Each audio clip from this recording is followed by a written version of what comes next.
So it's been announced that tomorrow, January 31st, we are getting a very long state of play, roughly around 40 minutes. And it's going to cover about 40 games, I think. Some of these games that are going to show up tomorrow have been leaked. Stuff like Death Stranding 2 and Sonic Generations Remastered, and I believe an Until Dawn remaster as well. But if you've been keeping up with any Spider-Man 2 related news, you would know that Insomniac is working on a really big update for the game that involves New Game Plus and replayable missions, and other features such as changing the time of day, audio logs, and swapping the tendril colors, which is very much needed. Since a state of play was announced, this is leading to some Spider-Man fans speculating that we might see some sort of update, for this update. Even though it wasn't in the leaks, I would say it's probably a 50-50 chance we would, because Insomniac has been pretty quiet about this update. It was originally supposed to come in December, but then they delayed it to early 2024 with no exact release date. Reason being is because Insomniac think they needed more time just developing all this stuff that they're gonna add, which is completely fair. However, some fans are getting very pissed off at the fact that it's taking this long just to add some basic features like changing the time of day and New Game Plus. Now, as much as I do agree with them that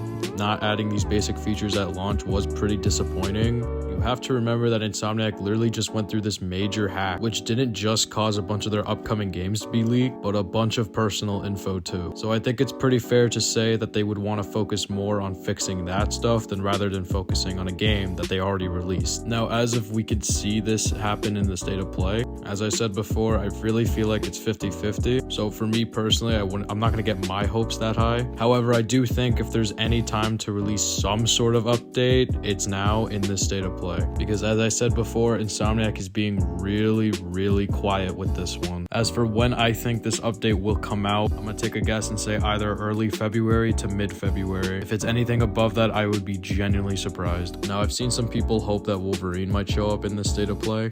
No. Trust me when I say this, we are not going to see any trailer for that game for a long time, and definitely not this year. So I would not get your hopes up for a Wolverine trailer. That's all I really have to say about the state of play tomorrow. Since I'm not really interested in any other game that got leaked, I'm really only going to watch it just for hoping Spider-Man 2 update will be there. But yeah, that's really all I'm going to say for today's video. Like and subscribe if you want more news and info on stuff, and I'll see you guys in the next video.